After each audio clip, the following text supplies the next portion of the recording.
So in Elden Ring, when you are running an intelligence-based build, a lot of players do just instantly go for the Moonveil Katana. The reason being, with Transient Moonlight, you can do a horizontal and you can do a vertical slash. They deal a lot of damage. The weapon is very, very powerful. But for those of you wanting to switch it up, be a little bit different and not run the meta weapons, in this video we will be taking a look at 3 different intelligence based weapons which I think are amongst the best, and those will be based on intelligence builds. So welcome back to Elden Ring. Just quickly before we get into this one, if you are not currently subbed to the channel, make sure you do sub, turn notifications on. If you enjoyed the video, don't forget to leave a like. All support is greatly appreciated. And if you want to support me further as a creator, then check out the links in the description, and let's get into it. So the very first weapon we are going to be taking a look at is the Wing of Astel.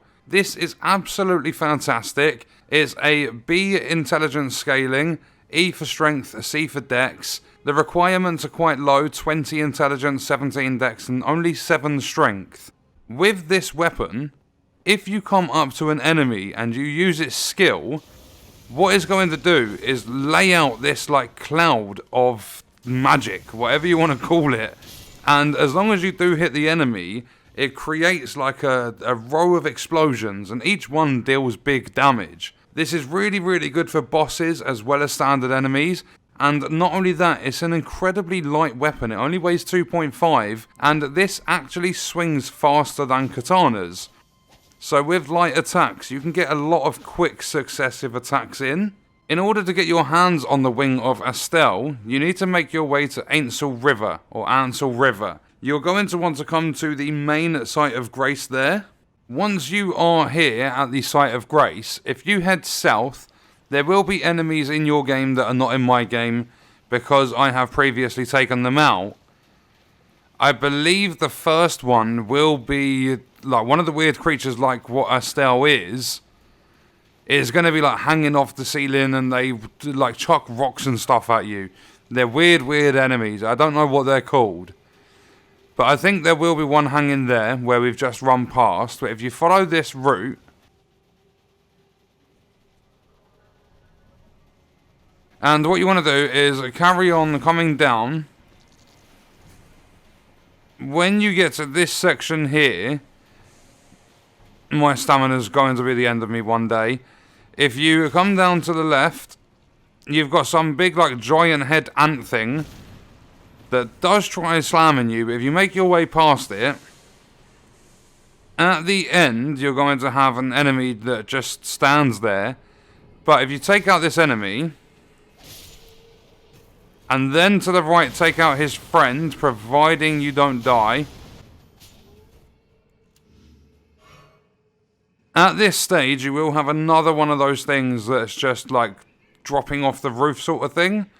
So if you avoid its attacks, make sure it doesn't knock you off the edge, and just come along here. Then once you've dropped down onto this section, you can jump across onto this structure, like these pillars, and inside this chest, you will be able to pick up the Wing of Astel. Weapon number 2 is called Bastard Stars. I've also got this one up to a +9. It scales exactly the same, B intelligence, C dex, E strength. The requirements, 22 dex, 22 intelligence, and 8 strength. It weighs 5.5, so it's a little bit heavier. The nebula cost on the Wing of Astel is 20, is 25 on Bastard Stars. But with this one, if I come over to this enemy and I use the skill, instead of just a horizontal row, it creates the explosion all around you. So it does like a 360 spin with that like void explosion, whatever you want to call it. And it is incredible. The explosions, the damage. It's another great weapon to run for an intelligence build. And this one will be traded in with a remembrance. If you get to take down Astel, Natural Born of the Void, and then you take the remembrance from that boss to the Table of Lost Grace or the Round Table Hold, you go to Enya, who's in the room behind where you spawn in at the Round Table Hold. You trade the remembrance, you can get your hands on this weapon. If you pair this with the Wing of Astel, this is going to do so much damage. Because if you switch over to like two-hand the weapon, you can use Nebula for the 360. Then if you switch over to Wing of Astel, or I would probably run it. So if I remove all this stuff quick, I would probably run the Bastard Stars in my offhand and Wing of Astel in my primary. So I'm doing all of the quick attacks. And then if I wanted to, I could do the horizontal row of explosions. But if I'm in a little bit of trouble, there's enemies behind me. If I pull out the Bastard Stars as well, so if there's an enemy behind me, I quickly switch over, and then I can do attacks with that, or I can just do the 360. And it's going to do the explosions behind me as well. So it would be holding Y, and you use your left and right bumpers to switch between them. So you can two-hand Wing of Astel, you can dual-wield the Wing of Astel and Bastard Stars, and then you can just run the Bastard Stars and basically put the Wing of Astel away so that you can make use and like utilize both of those skills. So if I pop an FP flask just quickly, so if I've got enemies in front of me, just a quick Nebula, and then they come up behind me, so I switch over and do the 360 Nebula, you're going to deal a lot of damage with these weapons. They are really, really cool. But with those out of the way, we're going to move into the final weapon, which is one that not too many people like the idea of, but it is fantastic. And that weapon is Sword of St. Trina. The FP cost is 20, the skill is known as Mists of Slumber. This is only D scaling for intelligence, but it's D for strength as well, and it's C for dexterity. It causes sleep build-up, and I believe it's one of the only weapons in the game that actually deals with sleep. The requirements are 10 strength, 14 intelligence and 12 dex. In order to get the Sword of St. Trina, if you come over to Rockview Balcony in Caelid, when you are here, underneath you there is a ruins, and you'll see right at the top of my mask there is a little stairwell that goes underneath the ruins. You will need a stone sword key to get in there, but once you are in there, it is known as Forsaken Ruins. Once you get down them stairs, open the door at the bottom. There will be these like creepy bird things that are there waiting to attack, like the one that's sitting on this branch here. But once you get down there, open up the door, open up the chest inside, and you'll get the Sword of St. Trina. And this thing is incredible. If I rest at this site of grace and reset all the enemies, if I come down to this guy here, I'm going to use the skill without hitting him. Okay, I hit him. Round 2. There we go. So, the second time lucky, I hit his shield. But now, because I used the skill Mists of Slumber, he's out for the count. He's none-eyes. He's sleeping.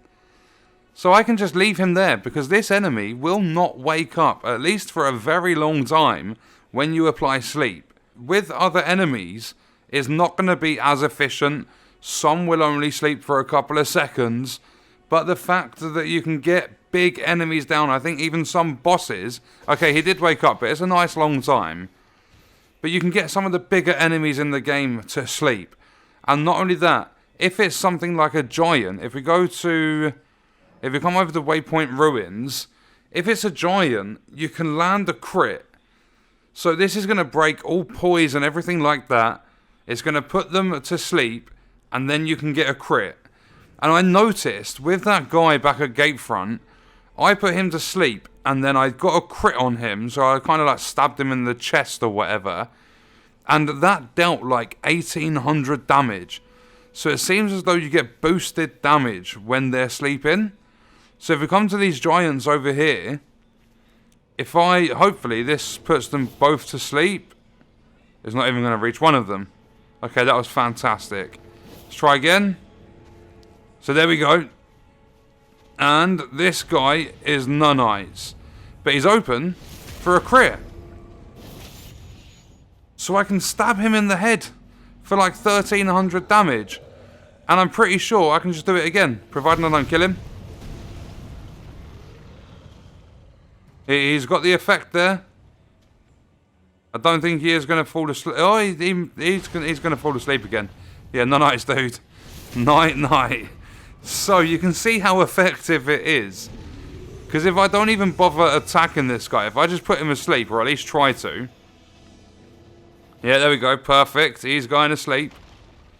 You can crit enemies. And some of the bigger enemies in the game will go to sleep too. I think even some bosses.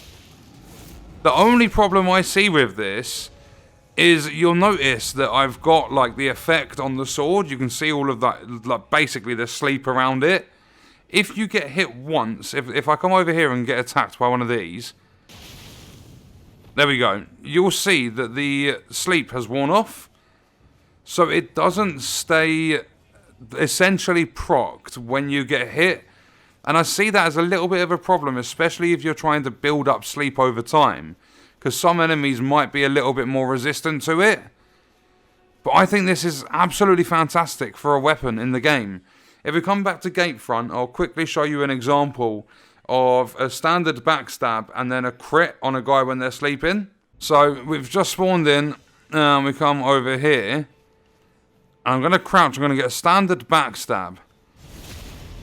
So it did kill him, but that was 1083. So now, if I try and not, I don't want to hurt him when I put him to sleep. I want him to have all of his health.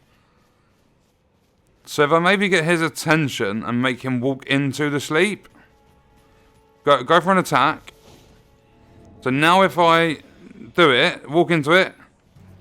Okay, that hasn't worked. Right, I had to get the 89 damage. But now that he's asleep, if I lock onto him and do an RB, so just a standard light attack. Look at that, 1,839 for that crit through the chest. So this is really, really good. I find this a lot of fun, putting enemies to sleep. If you look at his damage, his physical is 246 at +9. His magic is 73. As I said, it doesn't scale amazing. It's actually got better scaling with dexterity than it has intelligence. But I would still class this as an intelligence weapon. But I think it's so good. And not only that, you're getting critical hits on enemies. So there will be some talismans, I can't think of them off the top of my head, besides Assassin's Crimson and Cerulean Dagger. If you're in a bit of a tight spot, you need a little bit of FP, you run out of flasks, or you're low on health, it's classed as a critical hit. So if you like pull out Sword of Centrina and you put an enemy to sleep and then get a crit on them, you're going to restore health and you're going to restore FP if you're using these talismans. There will be other ones, I can't actually think of them off the top of my head, but there will be other ones in the game that will benefit you for crits. And that's what you're going to get a lot of if you're running this and you're using that skill. The skill's just going to put that sleep in front of you, and enemies that are there when you use that skill are just going to go nunites. That's it. As I said, some enemies will only stay asleep for a few seconds, but some, I mean, you get up to maybe like 15-20 seconds with some of them sleeping. I think this is a fantastic weapon. For intelligence builds, all three that we've had a look at, there are like some other options out there, so I might come back and do another video. One you might have just seen there, Dark Moon Greatsword. That's a fantastic weapon as well. So I might come back and do another one. But I would say these are at least amongst the best. Bastard Stars, Wing of Astel, and Sword of St. Trina. I think they're all fantastic for intelligence builds, and obviously you might just want to run the Moonveil Katana, but if you want to switch things up, you don't want to keep just running meta, and like say you're bored of just running a meta build, switch up to one of these and make the game fun again, or at least make your build fun again to play the game with. And on that note, we're going to leave the video there. Let me know your thoughts and stuff in the comments, and I'll see you in the next one. I hope you guys enjoyed it.